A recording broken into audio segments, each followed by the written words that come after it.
Yes. Hi. Hi, Snigdha. Very good evening. Hi, good evening, Priyanka. How are you doing? I'm doing good. How are you doing? I am doing very well. Thank you so much for joining us on our platform here today. It's a pleasure to have you. And we've had people coming in, joining us, and we're going to be discussing about one of the topics that we all want to know about, and that is relationships. Yes. So, very warm welcome to you and everybody else who's joining in. Thank you so much for coming in. But before we even move forward, I would like to just take a minute to introduce all of about you to all of our viewers here. And yes, we have Miss Snigdha here, and she's a very senior clinical psychologist who's also one of somebody who takes care of the whole mental health platform at MFine. And she's been the brainchild between bringing out this difference, bringing in different intervention platforms here for all of us. And she is also an expert in relationships. Yeah. We're also dealing with a lot of children, adults, even the geriatric population. And most importantly, a certified also NLP practitioner. And a lot of CBT is something that she uses, and I'm sure all of those tools are going to come in our session here today. But warm welcome to you, Snigdha, here. So wonderful to Thank you have. so much, Priyanka, for the introduction. Thank you so much. It's a pleasure to be here with you on Inspiron as well. Thank you so much. So, jumping in, we are going to be talking about online dating, the highs and lows about it, and giving here some tools and tips and techniques on how we could make this better for ourselves, right? So, Absolutely. we will definitely keep everyone open to any questions that they may have. We'll mostly answer them at the end of the session, but if it's relevant to what we're talking about, we're going to take them through in with those questions, and we're going to be able to support everyone here. Um, Jumping in, Snigdha, what would you like to start about why online dating and why not online dating? I think I like to start with why not online dating. Yeah. Okay. Because we have, I mean, I think possibilities exist everywhere, right? I mean, we know that there are arranged marriages that are not successful. We know there are love marriages that are not successful. We know people who have met through traditional matrimonial sites and that are not successful. And we also know that people who have met through online are not successful. That means the other possibility also exists, that arranged marriages can be successful, love marriages can be successful, traditional matrimonial sites can be successful, so can online be successful, right? So I think there's a possibility, but yes, a lot of us make a mistake of thinking that the opposite of online dating is in-person dating. And I don't necessarily agree with this idea. The opposite of online dating is not in person dating. I mean, to be very honest, nothing can substitute in person dating, right? You just can't meet a person online and then get into a relationship with them and then decide, fix your wedding date and invite all your guests and then you marry. That's not possible. Online dating, it just gives us a platform where we meet people, and that meeting becomes a little more easy without the interference of parents or without the where you have the autonomy to make your choices, your decisions, and of course it's more easier. Like I can tell you, a recent American research stated that 56% of the people stated that online dating has actually proven to be more beneficial and fruitful in their lives, so I think we need to understand online dating, and wrong ideas, or let's say wrong notions about online dating, can definitely lead us to not so very good experience on the platform. Right. So we see both um, online dating and traditional dating has somewhere been become equally popular. Right? When usually people ask us, is love marriage better, arranged marriage better? What is the impact of all of it? Right? We definitely see that we may, as psychologists, not have the exact answer to it, but everything comes with certain consequences. Is that what I can say? Absolutely, Yes. absolutely, absolutely. Okay. So while we have already understood from you that online dating is a good space that you can meet people, explore a new relationship, we all have our own set of apprehensions about this. Yeah. Um, Yes. what do you have to say about what do people commonly come to you for when it comes to online dating? Any sort of cases that you see, any clients, what are these kind of apprehensions people have about an online dating? Okay. Okay. The first apprehension that people generally have about online dating is about the trust issues, right? Again, I would quote the study that these American research, recent research in the year 2020 stated that 7 out of 10 people suspect or are fearful that they are being lied by the other person they're dating just so that they are presentable, more presentable, right? So you see, 7 out of 10 people is a big number, right? Almost like 70% of the people. So this is one of the biggest fear that people have, that they may be cheated, they may be deceived, they may be, lied to, which is also true that yes, there are possibilities, high chances, because there's this, interface in between you, the technological interface between you and the other person. And online platform gives any person the advantage to present themselves and their life the way they want to, right? So distorting the reality. It does give that.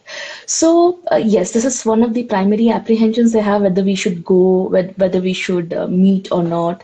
How can we trust? How do we know that what is the right time to go and meet? And how do we know that the person is actually committed? So all these apprehensions I do receive from my clients, whoever they come to me. Yeah. Very true. So, what would be the primary difference you would like to quote between online dating and the traditional or the offline um, type of dating? What would be the difference?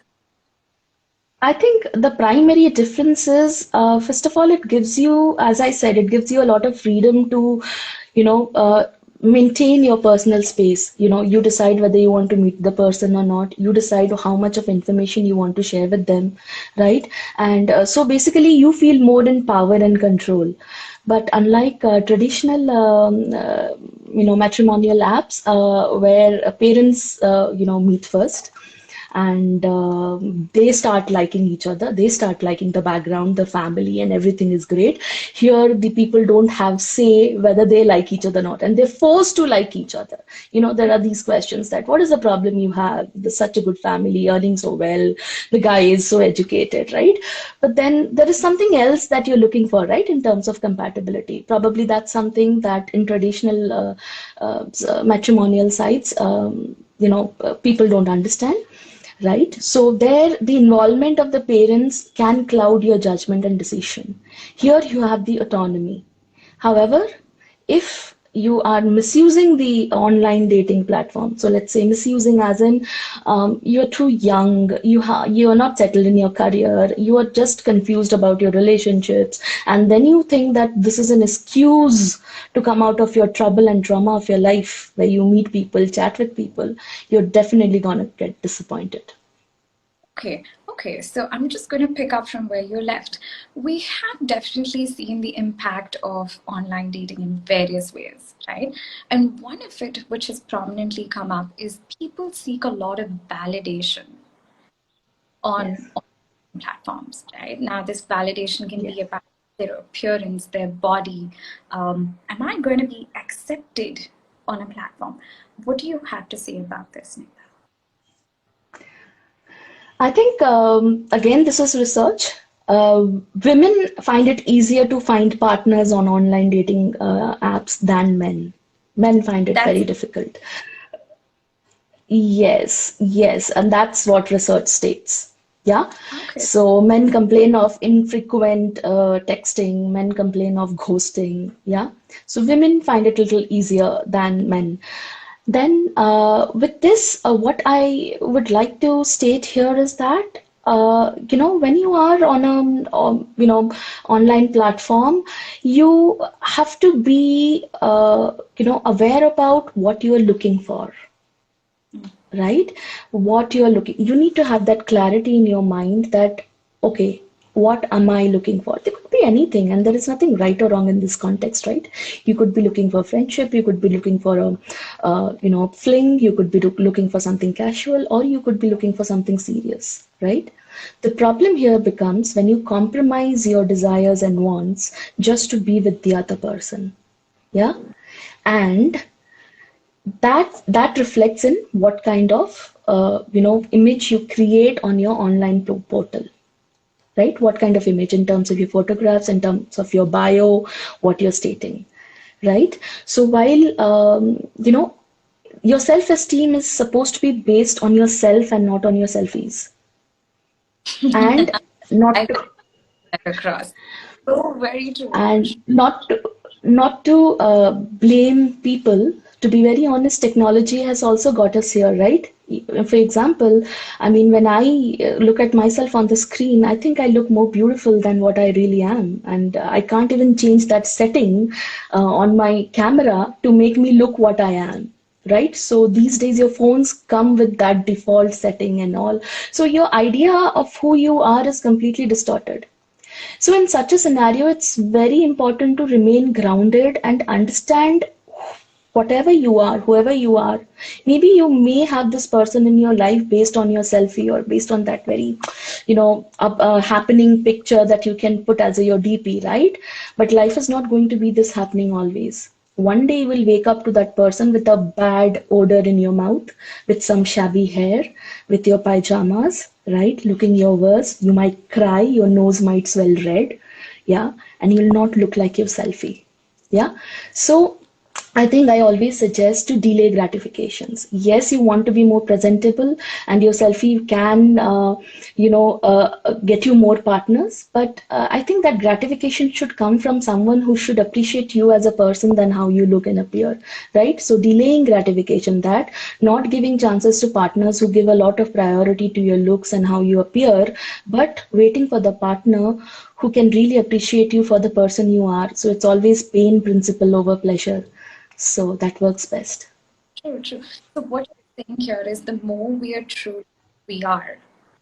And if we're going to present ourselves in accordance to that, and the more clarity, Absolutely, absolutely. Being truthful to yourself, understanding what you want can get you the right partner. okay, that's very true. So which also means over here, I think I may have lost you here. Can you hear me? Yes, I can hear you. I lost you in between. Can you hear me? I can hear you now. Yeah. Okay. I think there is some error. I Just can hear you. okay. I'm on. Yeah. Uh, Areas. One of the most important things is share ourselves with our own truth, right? Which also indicates I must be first aware about what I'm looking for. Am I looking for something casual? Am I looking for marriage? Am I looking for friendship? The minute I know what I'm looking for, I'm going to attract something similar to that, right? So a lot of depends on what we're looking for and what we're willing to display. Priyanka, I think I'm losing out on your voice. Would you give me one moment to check my internet connectivity? Sorry for Sure, this. sure. Sorry. Check.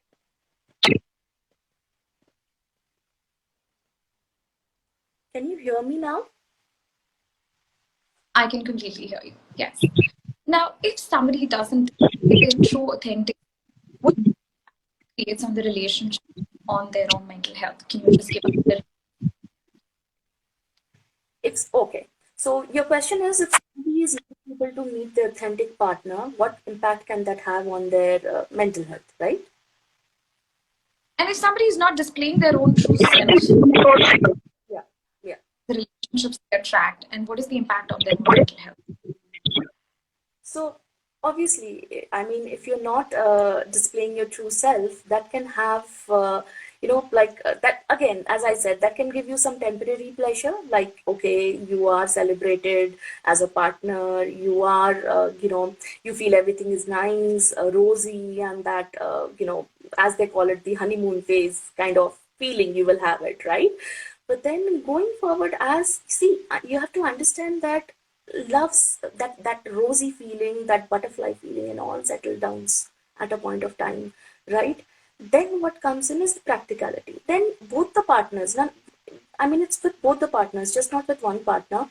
They don't feel the need for the other person, right? Because they are now settled, and there's some times there comes this kind of grounding feeling, like okay, fine, we are now settled, and what more? Or let's say, okay, we already know each other.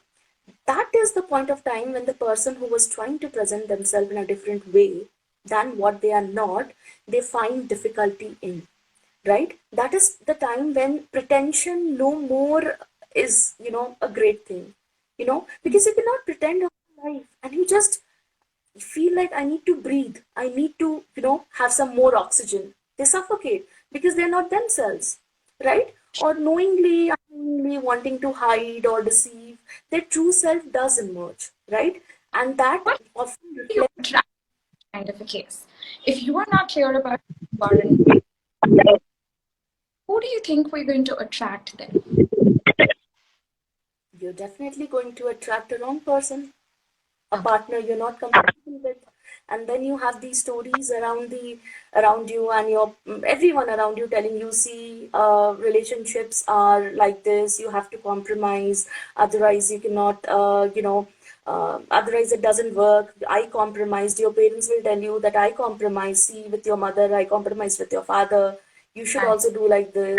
And it is not all about you, without understanding the fact that, see, there are certain relationships in life over which we don't have choice, right? For example, the relationship with our parents, with our siblings, right? Nobody asked her, do you want to have such a family, or do you want to have these set of parents or siblings? No, we're just born into those relationships. So I think when you don't have choices, you just accept them the way they are, right?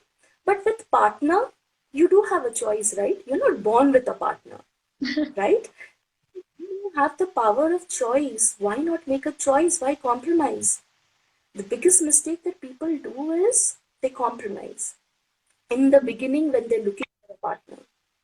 There is a different, of course, we'll come to this little later, maybe, but then there is a different time when you need to compromise. It is not when you're looking for a partner that you compromise, right? So I think if you are genuine and authentic, you will attract a partner who will like you for your authentic self. If you're pretending to be someone else, you will attract a different kind of partner and eventually end up thinking that you're not happy. You have to compromise. True. Love is like this.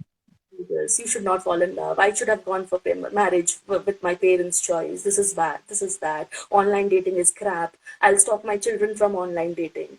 So, yeah, all eventually comes down to the choices that we make, and they need to be made mindfully. Very true, because every choice I think comes with, and while we make these wise choices, when we are talking to someone, when we are explaining, there are times that we are exposed to, we're very vulnerable on such platforms, and the rate of rejection over high. What about this? See, I would like to say that rejection existed way before online dating, right? I mean, True. since the start of humanity, human beings have always been sensitive towards rejection, right? I felt rejected when I could not score a certain grade in my class, right? I felt rejected when I applied for a competitive examination and I couldn't clarify it. I mean, qualify it, right? I felt rejected when I proposed someone and I was said no, right? So I think rejection was always a part of your life, and it has nothing to do with online dating. Just that there's a difference. Face to face rejection. So, like, let's say if you and me are dating, it's easier for you to tell me, face to face. It is, little more difficult for you to tell me that, Snigdha, I don't think things will work out, right? Because face to face, it's more difficult to face those awkward conversations and those awkward feelings, right? But on A an lot online platform, of person gives that away, but if it's online text, it's over a call, it's over video, that I'm not. So it may be a little more difficult to feel rejected. Be saying this, Nikta. so what I'm trying to say is rejection is more easier on an online platform than face-to-face setting, right? But having said that, not reduce the pain of rejection, right? So because people can't face you and tell you, look, this is not working, or look, I have found a better partner, right? They suddenly ghost you, right? Yes. You're gone, blocked, you're not made to know what is the reason, right? And this because there is no end, there is no proper end to a relationship that was going there. Your answers have not been, you've not got your answers, right? That keeps on haunting you, that makes you feel bad. Yeah. And people feel more definitely when someone is there are two kind of people, right? So there will be one person when they are rejected, in fact three kind of people. One person who will be rejected and will say, okay, never mind, she was not good enough, like, okay, I deserve something better, without understanding what went wrong. There will be a second kind of person who will be like, it's my fault, it always happens with me, and probably I'm not presentable, probably I don't have good communication skills. And there is a third kind of people who take rejection very gracefully. It's okay, maybe that's not meant for me, it's better if I move on and hold myself steady, right? So it on your personality factor, it has nothing to do with online dating, just that on online platform rejecting another person becomes more easier. You don't have to face them, you don't want to have to go, don't you won't have to go through those awkward conversations, those awkward facing the person and more question answer. You don't have to go through that, right? Simple block, khatam. So that's what makes it easy. Otherwise the reaction to, yes, Yes, yes, Nikta, how Priyanka. do you deal with this rejection?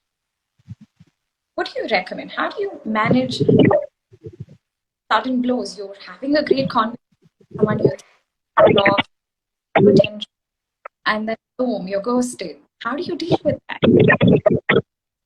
So the first thing that I would always suggest people who get into online dating is to begin with themselves, right? To ask them the first question, why am I getting into this? Right? So let's say if tomorrow I meet a person who I really like, am I in a state to settle down? Okay.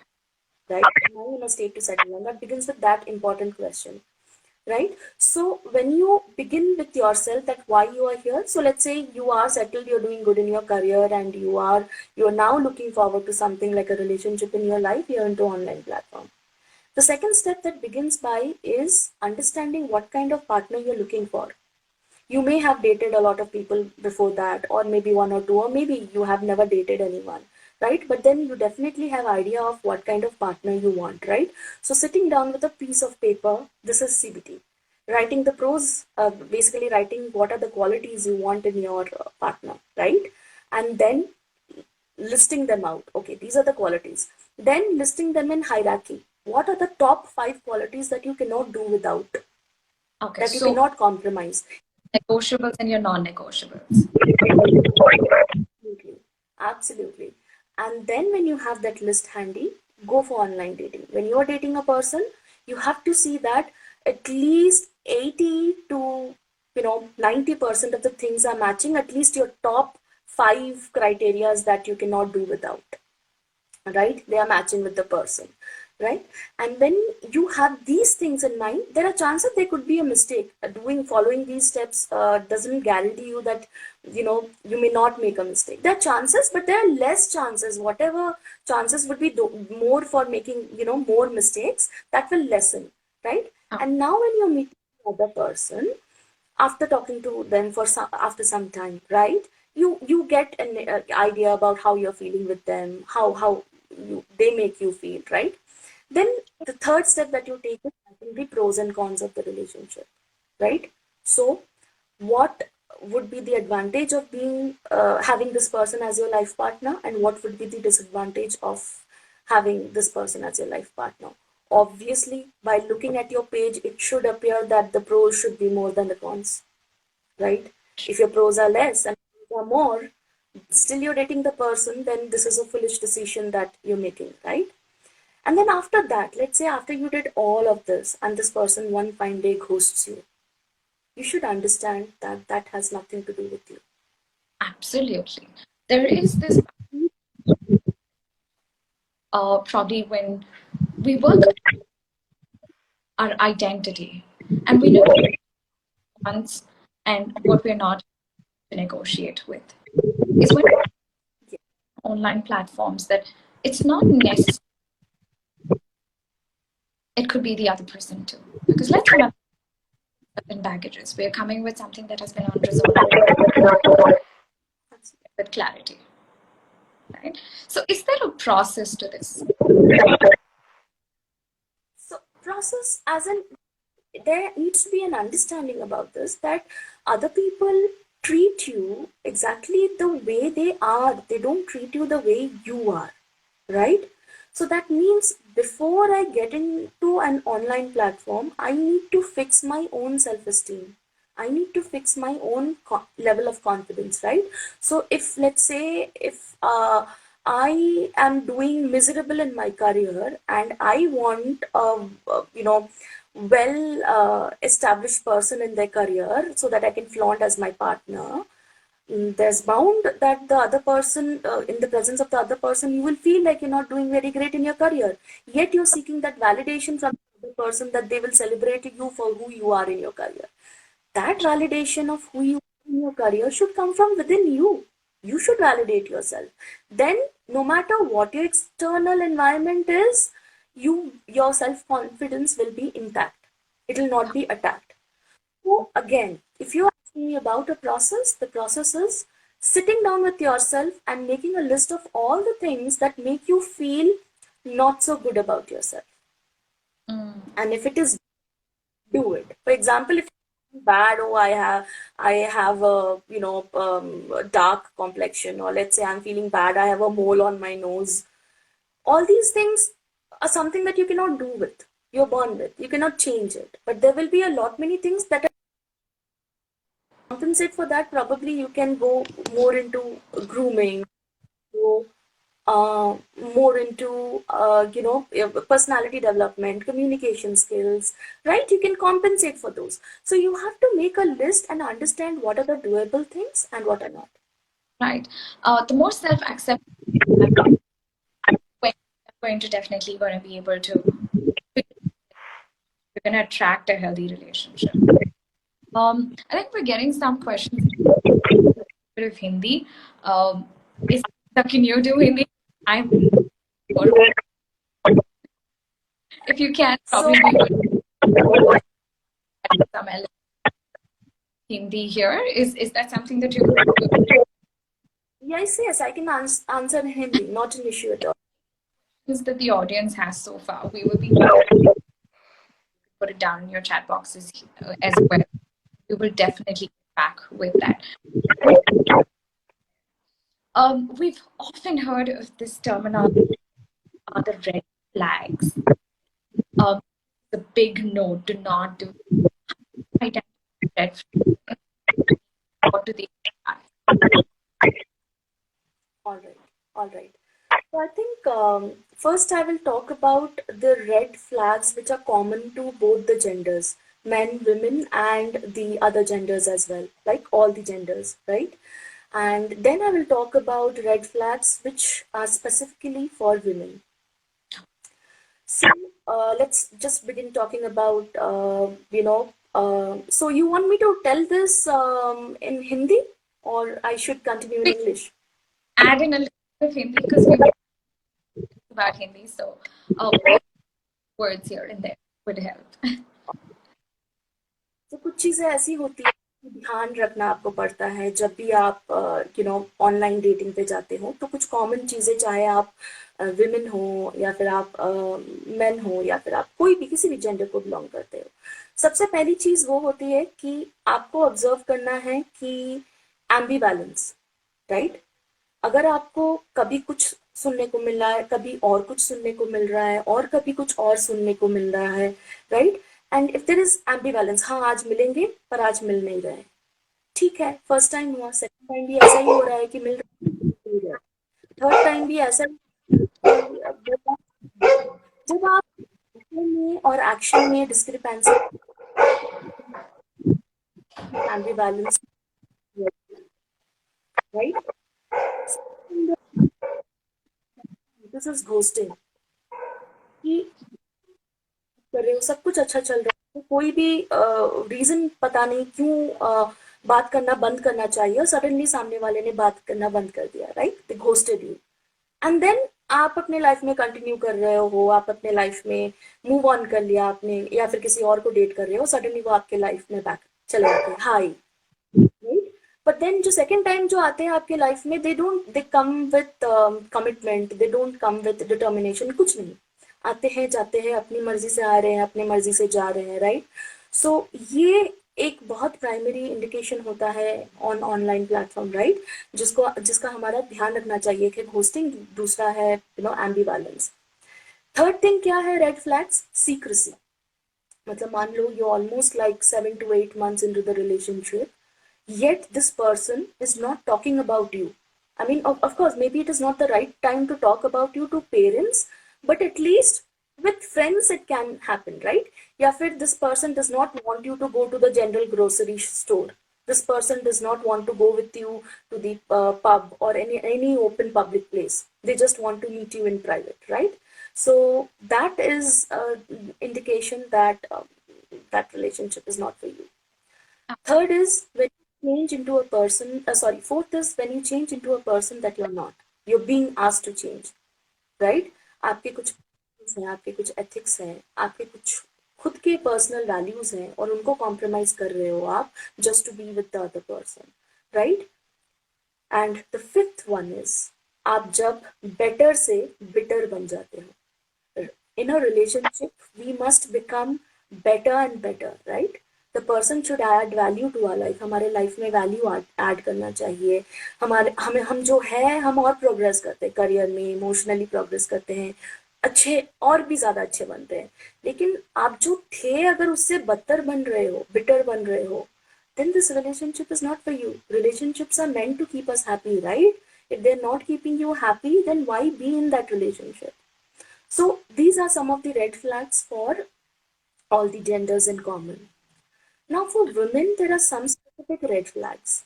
Whenever you're meeting someone online, and so take this privilege and power to decide when you should meet that person first, and where you should meet that person. कहाँ पे मिलोगे ये आपकी responsibility है. How soon is too Right? soon? Yes, we'll come to that. There is one more thing that I wanted to add to it. Like when you want to meet, where you want to meet, and the place should be decided by you. You should not let the other person decide the place. And please ensure that whenever you're first time meeting a person, you meet in a public place. If you are insisted to meet in a private place, let's say apartment or my friend's place, or let's meet there, it's a strict no, right? Until unless you have other ideas in your mind. So that's a different thing altogether. Yeah. So yes, now coming to your question, Priyanka, how Yes. soon is Yes. How soon do we Tuesday? decide we have to meet someone? How do we So know I think that? that's up to your comfort level, right? If I can give you a very simple barometer that will help you understand that whether you should meet the other person. Let's say there's this ping of the person, like you get a text from the person, right? If you're really excited and you jump into your phone, right, then you know that you really like and you have good conversation with the person. But if you're getting the text and you're like, oh, you just pick up the phone and I'm in a meeting, call you later, right? If you have this kind of feeling, right, then you're not dating the right person. Then probably you just want that person to fill in the gaps that you have in your life, or those moments of emptiness where you know nothing to do, right? So this is the biggest barometer that you can have in your relationship. Really wait for them throughout the day. And I think if you're actually comfortable meeting them, that's also comes, right? That also comes. And especially for women, if you feel if you feel little weird talking to the person, if you feel weird meeting them, you don't have to push yourself. I mean, there is no point in being in the good books of the other person, right? I mean, that's okay. If you don't like it, you don't like it. Don't waste their time, don't waste your time, right? So I think it is based on feelings, but you have to observe yourself what you feel when the person gets connected to you, either through text or through call. And if you're comfortable, okay, sitting with them face to face, go and meet them. Okay. Okay. So you would, it's the gut feeling, right? The more we're able to listen to ourselves, to that gut feeling, we will know what exactly we have to do. So gut is something that is very, very important here, right? But while we're looking at this, we also know that security becomes, how do you know that you're feeling safe and secure in this relationship and that we're ready? Is there another sign that our mind, that we're ready to commit to this person? Yeah. And you meet a person, and when you have been dating them for a long time, and when it comes to getting committed, right? Saying yes, or taking things to your parents, now taking things to your family, you don't have this fear and apprehension. You don't have this question in your mind, am I doing the right thing or the wrong thing? Will this work out or will this not work out? Right? You don't have these ambivalence in your mind that should I talk to my parents or should I wait more? If you're having this in your mind, then probably you know that you're not ready yet. Second is, if being with this person, you still feel the need to scroll through your friends list, see who else is there as an option, or maybe you will find a better option. Probably you are not with the right person. Because if you are with the right person, you will never feel the need to connect with anyone else. You'll never feel it. So I think one of the best way to assess is you have no fears when you want to take the relationship ahead, and you are extremely proud of your partner. You're just ready to flaunt to the world that, hey, I have found my person, right? You're just ready. And you're just, probably you have uninstalled your dating apps also. You're so sure about your relationship. And Right. that's something that, okay, I'm ready to connect. You have this sense of commitment and want someone.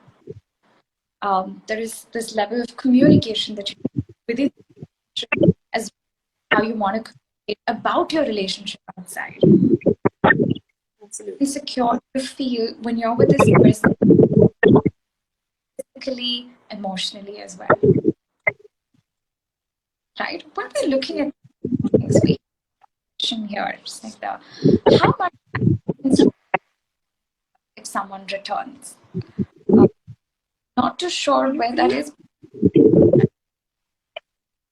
Uh, I think I lost your voice, Priyanka. Can you please repeat the question again?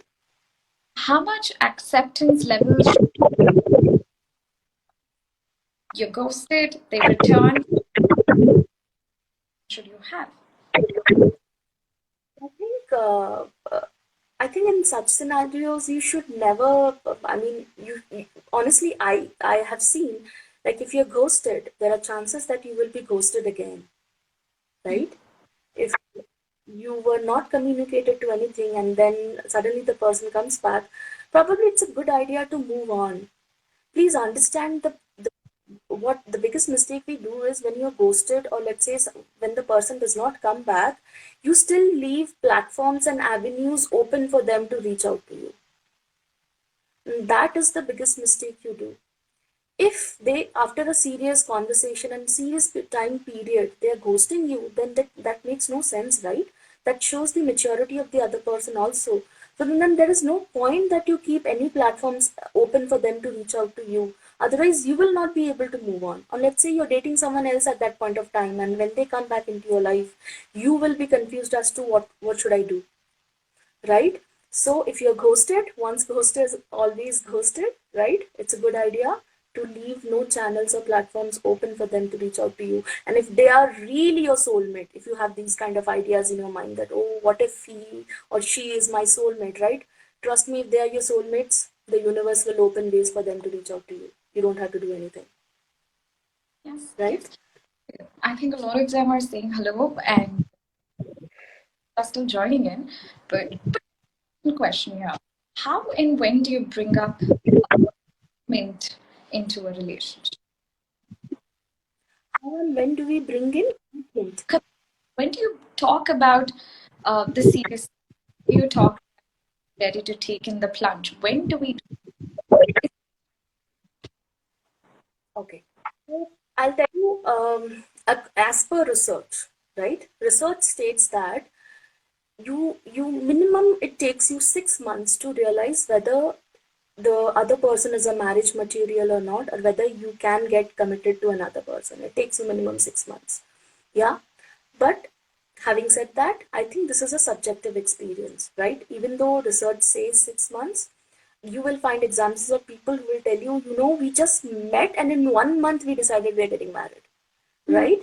Some people, I just dated for 9 years long, but then the relationship didn't work out, right? So again, there is no hard and fast rule to this. But yes, if you scientifically ask me, research says that 6 months is enough to know whether you are compatible with a person or not, right? But then going with this, again, I come back to the same thing. For commitment, you have to ask yourself one important question, right? And this is a what we call in psychology as miracle question, right? Miracle Yes. questioning. Yes. What is that? So Yes. this miracle question is, you ask yourself that I will be spending the rest 60 to 70 years of my life with this person. Will I be able to spend the rest 60 to 70 years of my life with this person even without changing them a bit? If the answer is yes, go ahead. If the answer is, everything is fine, just that if he quits smoking, right? Yeah. Here, you want, if you don't like smokers, why date a smoker? True. Why not date a non? You give acceptance to a smoker into your life and then you want to change them. Obviously, you're going to have friction and drift going ahead, right? So, this one question, will I be able to spend the rest 60 to 70 years of my life without even having to change this person a bit? And if it is yes, go ahead. Okay. Wonderful.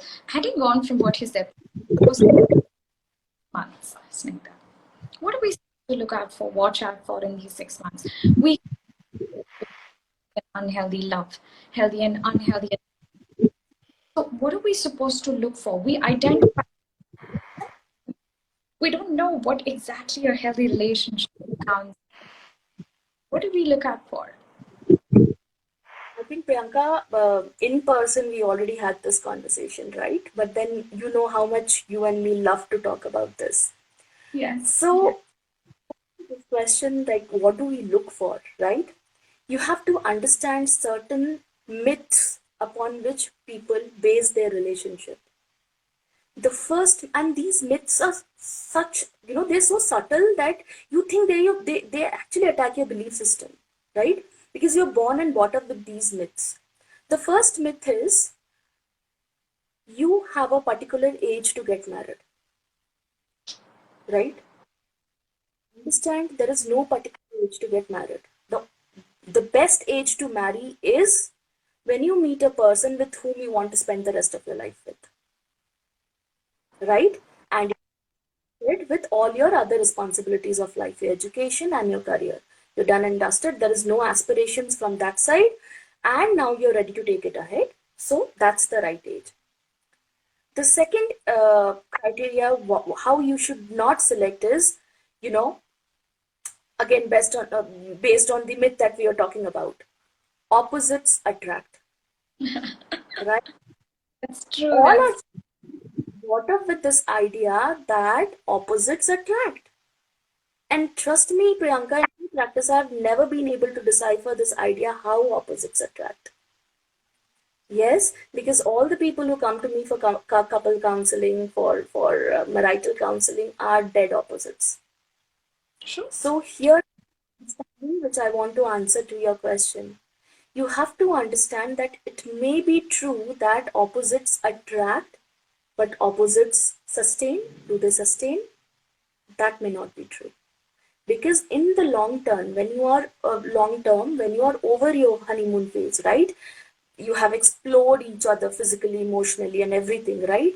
What would matter is the shared interest and similarities that will keep you coming back to each other again and again, right? If you don't have shared similarities, you might get into an agreement and compromise, like, okay, you do your thing, I will do my thing. You may not fight, but there will be a feeling of emptiness within you that your partner is not accompanying you for the thing that you love to do so much, right? That's why when you are looking for your partner, it's very, very important to have minimum 7 to 8 shared interests together, right? 7 to 8 interests. Why 7 to 8? Why am I raising the standard so much? Why not average 5 interests? Interests tend to fade over time, right? If you just go back retrospective into your life, you'll understand what interested you back, 5 or 6 years down the line doesn't interest you more. So you have to understand that there should be 7 to 8 shared similarities. You and your partner need to be similar emotionally. Your emotional expression, how you need and want it, should be similar. You and your partner should be similar intellectually, right? So you need to have, if you should be able to have those deep conversations with your partner. You should match each other at intellectual level. Or what are these similar interests? Is it about the interests that we can look out for? What are these Yes. So questions basically? I'll be telling pointers of similar interests that should be there, right? So as I was saying something back, first is the emotional compatibility, right? Your way, so both of you should be compatible in your ways you express emotions, right? That kind of compatibility should be there. So if one is non-communicative and one is very communicative, this is not, they may get attracted, but this is not going to work out. So emotional compatibility. Intellectual compatibility, the ability to have deep conversations with your partner, the ability to share your ideas and your thought processes, where you know that you're naturally understood and you don't have to explain why you are thinking like this. Mm. Compatibility, which is important. Your spiritual beliefs, a lot of people relate spirituality to religiousness. So even if you have certain ideas of religiousness or rituals that you do, your partner and you should have the same religious belief and spiritual beliefs, right? Then physical compatibility, it's very, very important, right? To both of you should have a similar need to express yourself physically, right? And feel good about expressing it to each other and receiving from each other. When it comes to compatibility about your ideas and visions, who you want to become 10 years down the line, right? What kind of family you want to have 10 years down the line? Where do you want to settle, right? Or how do you want to settle? Or what are your take on finances? Similar outlook on finances. So if one is a miser, another is a spendthrift, it's going to be a very bad match, right? So what is your financial outlook? Then, most important, children. What are your ideas about children? When you want to have children, right? Whether you want to have children or not, right? How many children you want to have, right? And then you have to also be similar in timeline. So if one partner wants to settle down, another does not want to settle down, it's not going to be a good match. Both of you need to, should want to settle down at the same time, right? And but not the least, similar in terms of your determination and commitment. Both the partners should be equally determined and committed into the relationship. If one is a little fickle and careless about the relationship, other one is, it's going to be a little difficult. Okay, so different here. Compatibility in terms of emotion, physical expression, financial needs and requirements, children, your commitment and determination in life. The more you meet space, the likelihood of stability of the relationship. I think that's a wonderful way that you definitely put across. And while each of us definitely meters in those 6 months, those are the questions we explore with each other, experience each other.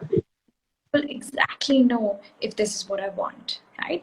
But while we look at that, before I want to go into the next concept of when to compromise, how much to compromise, because we're not going to get all of this in one package, are we? Right? I think I may have lost you here, Snigdha. Hi, Can you hear Priyanka. me? I think I lost. Yes, I can hear you now. I think I lost your voice. I think it's raining outside, a little bit of a bad day, but then I think we are still making it through. Yes, we're good. So, while I was discussing about we may not find all of this in one package where we're compatible on all these levels, right? There is some amount of compromise we all kind of make, but when and how do we compromise? Any comments on that, Snigdha? And we have a couple of questions here, which I'm just going to take after this. Yeah. Sure, sure. So, as I said that I will be talking about compromise, right? So, you should not compromise when you're choosing your partner. For example, I'll give you an example from my personal life. When I was choosing my partner, right? So I had this idea that I like fair guys, right? So, and my parents were of the idea that, you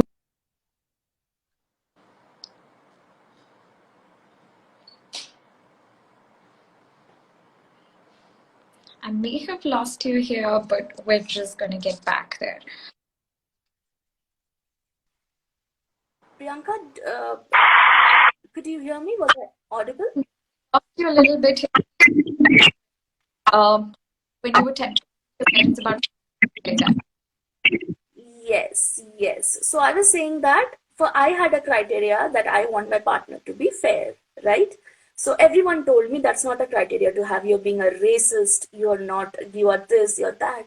But for me, it was like I don't discriminate with that. But when it comes to my partner, I am the person who will wake up to looking at his face every day in the morning, right? So it should appeal good to me, right?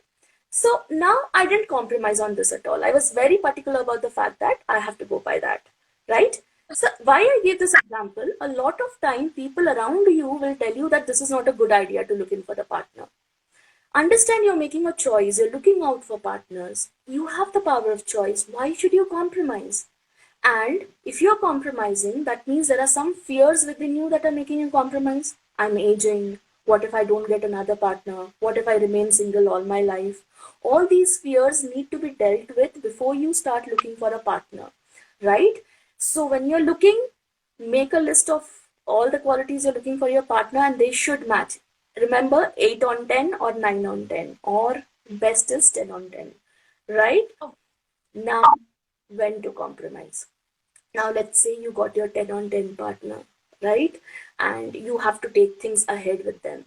You are taking, now the family gets involved and it's about accepting each other's family, accepting each other's not so happening family members.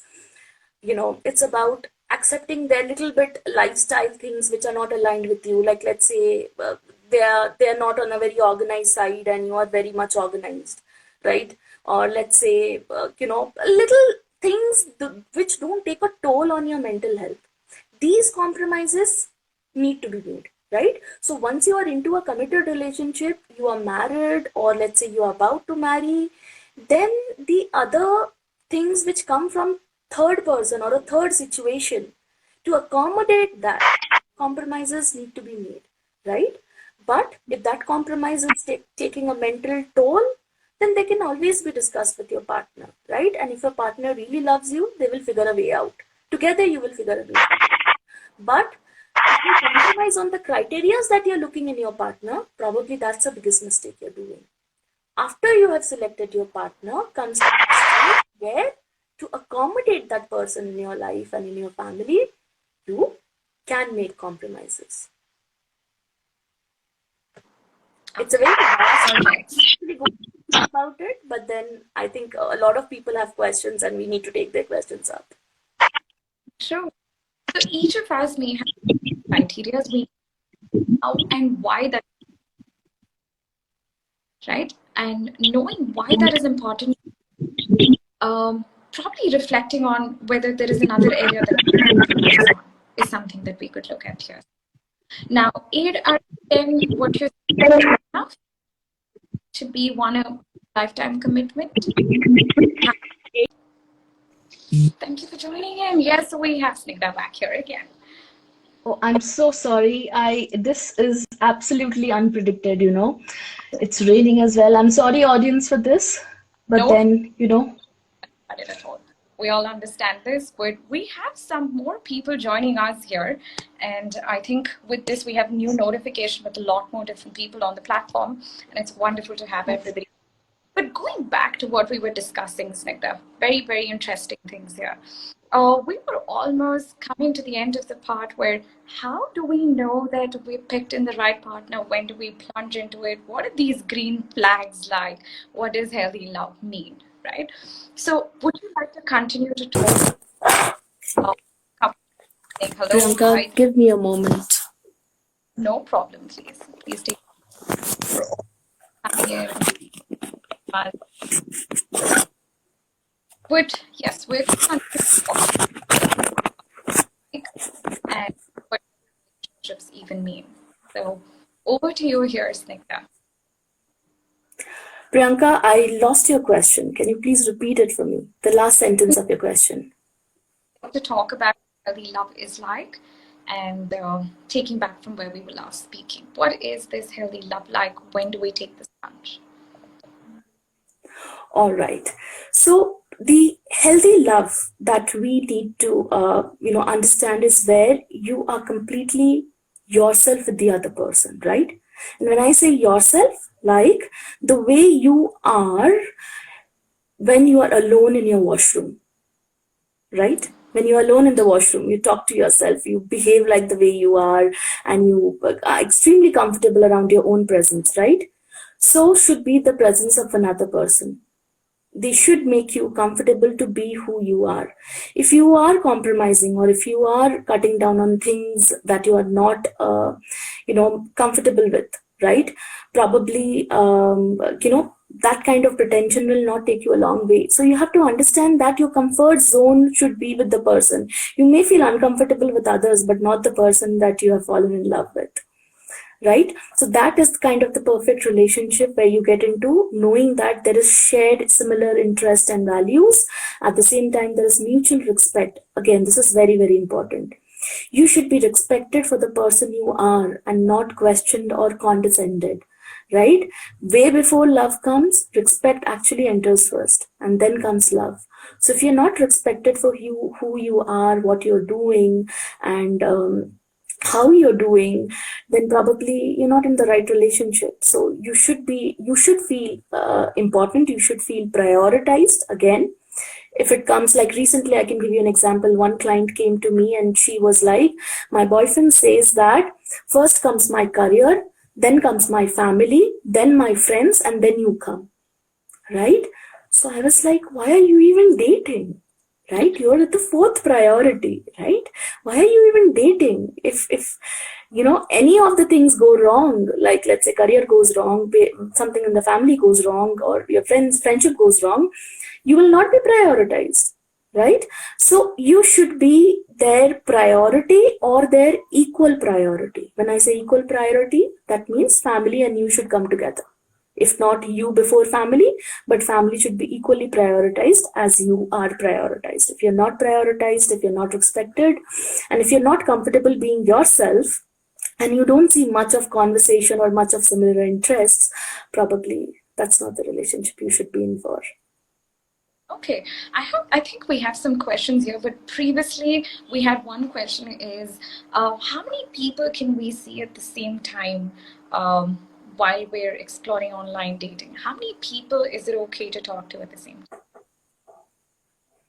All right. So let me give you an example of traditional joint family system, right? The more the number of people, the more the chaos, right? The more the number of opinions, the more the number of ideas and confusion, what to do, what not to do, right? So is applicable on online dating. The more the number of potential partners that you're dating parallelly, the more will you be confused. A lot of people, and what happens when you have a lot of options, you don't really invest yourself much into one relationship, right? So you're like, okay, if this goes, I have a backup option, 1, 2, 3, 4, 5, right? So that is definitely not getting you what you want, right? So it's important that yes, when you meet people, when you're getting to know you're new on the platform, you will have few requests, you will have few, let's say 4 or 5 people you like talking to, but after I think 1 or 2 weeks of talking to them, you should be able to understand who you like talking to more, right? And when you find that person who you like talking to more, who you're more comfortable with, keep all the rest aside and give one partner a chance at a time. That will save you confusion. That will save you from not knowing what you want or what you don't want. Because the more the number of partners you date, the more confusion you will not be connected to your inner self. Your mind will be constantly, kind of bogged with thoughts, whether this is right, whether that is wrong. Okay, A has these qualities but B also has these qualities. What if A and B together are there? Please understand, there could be another person who would be like A and B, but if you give it a chance, if you move on, be patient and not jump onto relationships just because you're feeling lonely or you are apprehensive that you will not find a partner ever, right? So I think multiple dating, multiple partners together, and I honestly, I don't know, a lot of people may not agree with me, but I believe the ethical way in relationship is always the best way, right? Certain principles like being ethical in relationship can really save you a miserable future. What are these three ethical that we could all follow for all of our listeners? First one, what are these three ethical we could definitely tap into when we're exploring a new relationship or we are currently in a relationship? that's really difficult to summarize three only, but then I'll try my best. So the first one is, as we were discussing, right? One partner at a time, right? Second ethical rule is, if you are losing interest in a partner, or let's say if you are very much sure inside your head that you don't you don't want to have them as a partner now, your thoughts and feelings for them have changed, then there is no point in giving them false hopes, right? So it's a good idea to say a no, because by saying no, you're giving direction to yourself and to the other person as well, right? So it's very, very important to say no if you're not very sure. You might hurt, and please understand, saying no to another person in a romantic relationship will never come with pleasant feelings. So if you're expecting that the person will tell you, oh wow, what a decision, you're the best, after you tell them no, that's not going to happen, right? And the third, I think, ethic which everyone should follow is when it comes to physical intimacy, right? So if your intentions are casual relationships or flings or one night stands, it's a good idea to let your intentions known clearly to the other person. So if the other person is in for that idea, they will join your hands. But if you're not in for the ideas, probably you're giving yourself and them a direction. So I think ethics is all about taking actions and making decisions where you don't hurt yourself and you don't hurt the other person as well. But a lot of us have this difficulty of saying no, very, very common. But that's when we sometimes even to these healthy relationships because we don't know how to say no. So how do we communicate this? How do we communicate the fact that we're not okay with something? We may want to even end the relationship. How do we communicate that? What are these statements? The answer is simple, straightforward, no. So when you're communicating to the other person, that should not be over chat or that should not be over phone call, that should be face to face, right?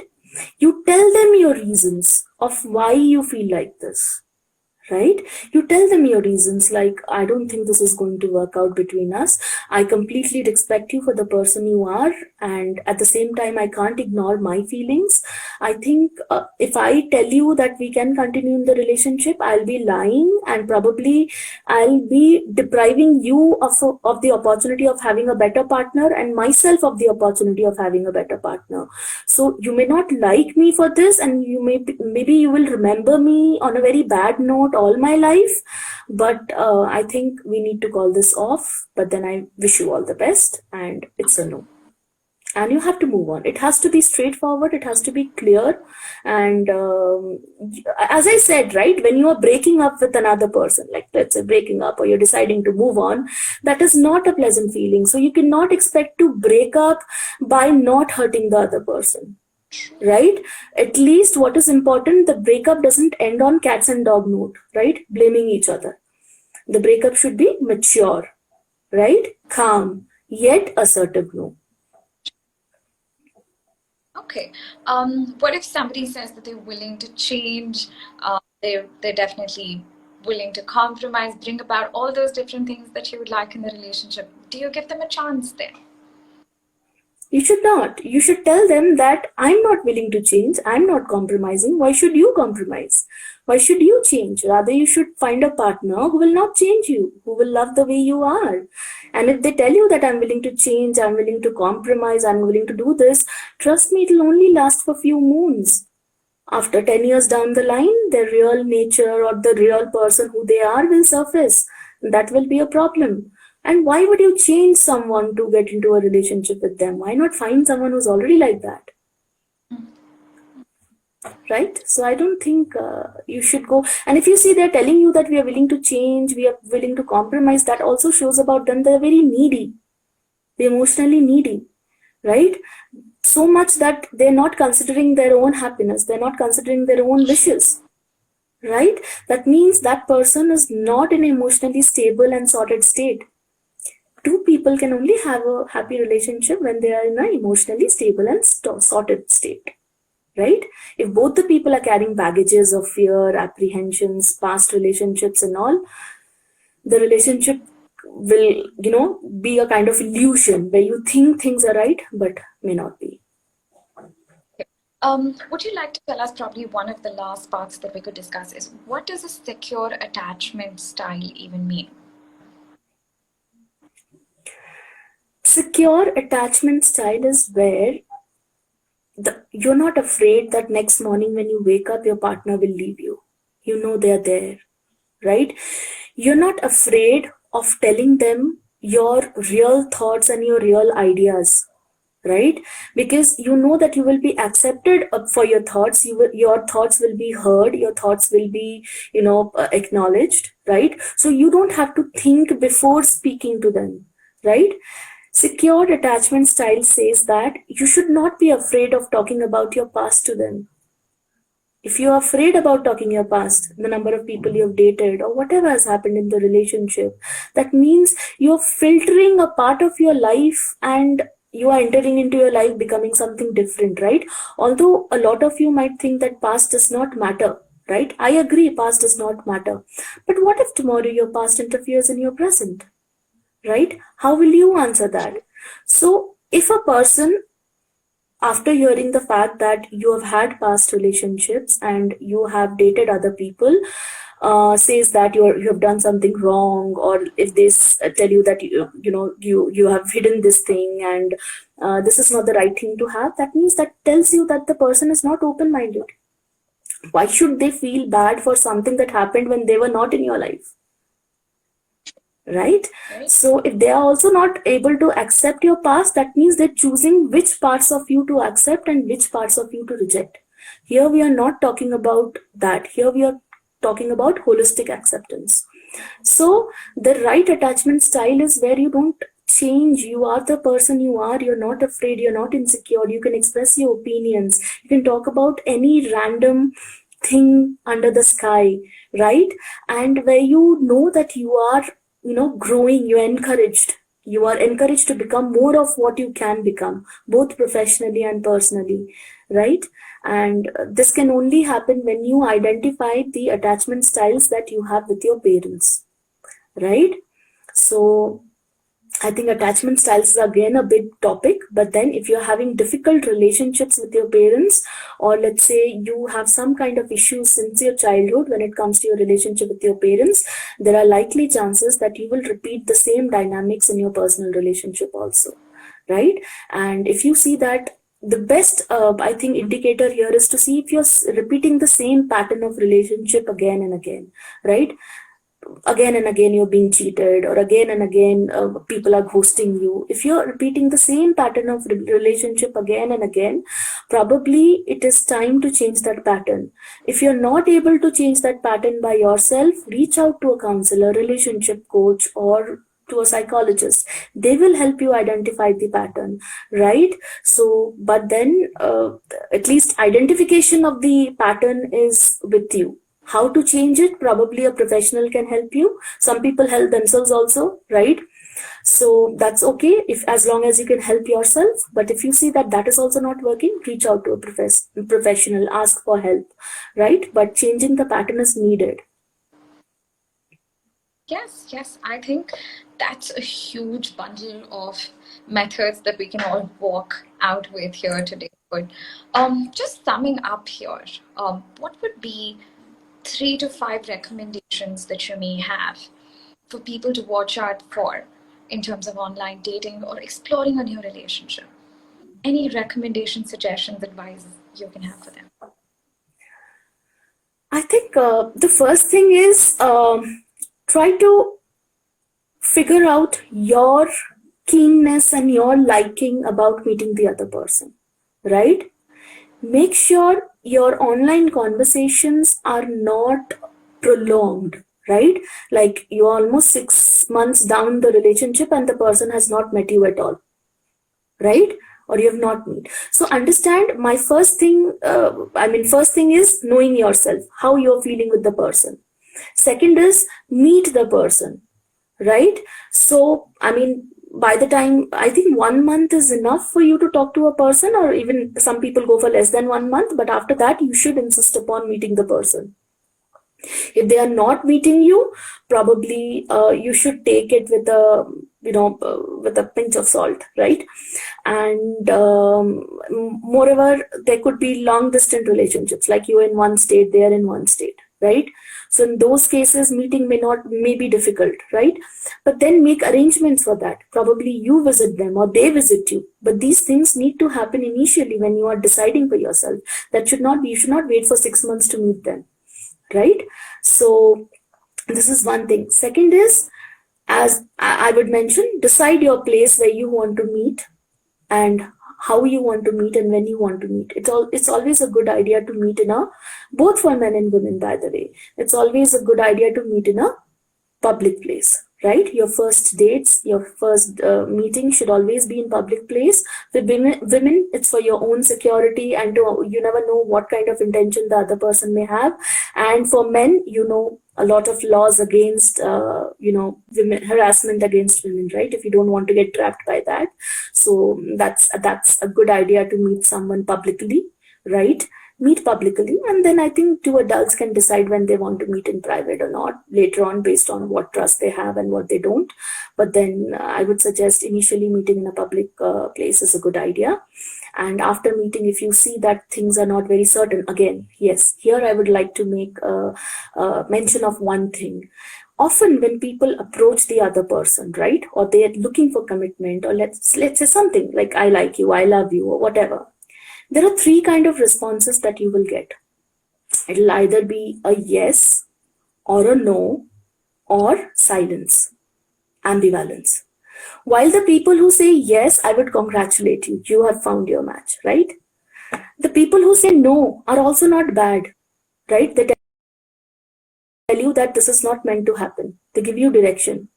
But the most dangerous category are the one who don't say a yes and don't say a no.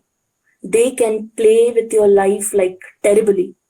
Don't let them play with your life. If you see, even after talking for a month, then there is no yes, there is no, there is there is ambivalence. They don't commit yet talk to you in a romantic way, expect you to do things in a romantic way, right? That's the biggest alarming sign. So do not entertain the ambivalence or the people who choose to remain silent. choose for the yes or the no's. I think that's a very, very important point there, Snigdha. So, kind of summarizing, we're talking about at least one third of our life is defined by relationships around us. It has a huge influence and a huge impact on the way we see ourselves, the choices we make, our outlook on life, and our partnerships define our support system.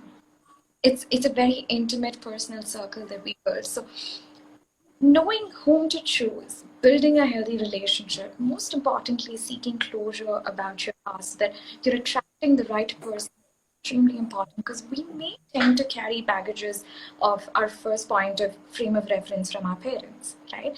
The type of relationships we've had in the past, the reinforcements we've had, how have we dealt with it? Are we choosing relationships to cope with our life? Many questions that we all need to ask ourselves here. But at the end of all of this, we do have solutions, right? I'm sure as practitioners, Snigdha, we clearly know that we can resolve many different things about ourselves, about our partnership, about who we would like to explore our life with, right? So yes, a quick insight into, as psychologists, what do we do? What does therapy look like? Identifying these different patterns, looking back at what are these baggages that we're sometimes carrying and how it could definitely impact our choices in the future. How do we make these checklists in CBT and write down our negotiables and non-negotiables? So therapy, first and foremost, is one of the most effective spaces, very safe in nature, very confidential, where you discuss about these different challenges that you have. And while we do that, Snigdha, just bringing on, at Inspiron, we have different programs, especially one very popular one, which is called the Science of Relationship, like the literal science, the formula of relationship. It's a series of kits that we have released, which you will definitely find on our website. These are self-help tools. How do you identify the right person? What does this checklist look like? How do I know what do I even want? Right? Understanding what toxicity is in a relationship, attachment styles, how personalities contribute into attracting the right person and not, right? We have even one thing very popular called the 21-day couple challenge. Now, it also means that while you're exploring a new relationship, we have a 21-day program where each day is designed into exploring something about each other. Yeah. That's nice. That's nice. Programs here, and you have at any given point psychologists, a safe space to talk about self-help kits, and a lot of programs that we offer here at Inspiron, where you can definitely explore a lot about yourself, build that true authentic self like you spoke about, identify what works for you, what doesn't work for you, and take the plunge with a lot of trust and commitment. Yes. I think as practitioners, you also at MFine do a lot of this work. Would you like to just share a few thoughts on that? Sure, at MFine also I do. In fact, more than clinical cases, I do get a lot of cases about relationships. Trust me, non-clinical cases, and we do have our CBT program, and we have our CBT program designed for different kind of issues, including relationship issues as well, right? And yes, if you want to reach out to us and consult us, you can reach out to me or my colleagues at MFine. You just have to download the app, just a Google search away, and then we'll be there to assist you with all your problems. I think oftentimes when you're confused, you should reach out for help. If nothing, you will definitely get some clarity about your own self. Yes, thank you so much for that. I think we're all working towards getting better with our mental wellness, the emotional wellness space, and we as therapists are completely available to address all of these different things. Um, Thank you so much for being a part of this conversation here today, Snigdha. And I'm hoping that everybody's been able to take something wonderful back here. But I loved one important thing that you mentioned are these things that we need to look for in these 6 months of exploration in a relationship, which barely people tell us. It is about this emotional compatibility, the vision that you share, the determination, the physical Absolutely. that somebody can have and explore are some things that we must all look out for. And there is no harm in saying no, because this is a choice of a lifetime. And having to make Absolutely. these choices Absolutely. can be challenging, but they are possible. And yes, rejection, dejection has been a part of our life, like you already mentioned. And Not to blame online platform. true, and we should probably explore platforms to meet the right kind of people because it gives us the avenue to do so. But managing your emotions, regulating it, understanding a lot about yourself is also very important in this process. So I'm hoping that I believe rather that we've had a wonderful session here. And thank you so much for being a part of this conversation. And it's been wonderful to talk to you about all of this. You being the relationship expert, I think we have something important to take.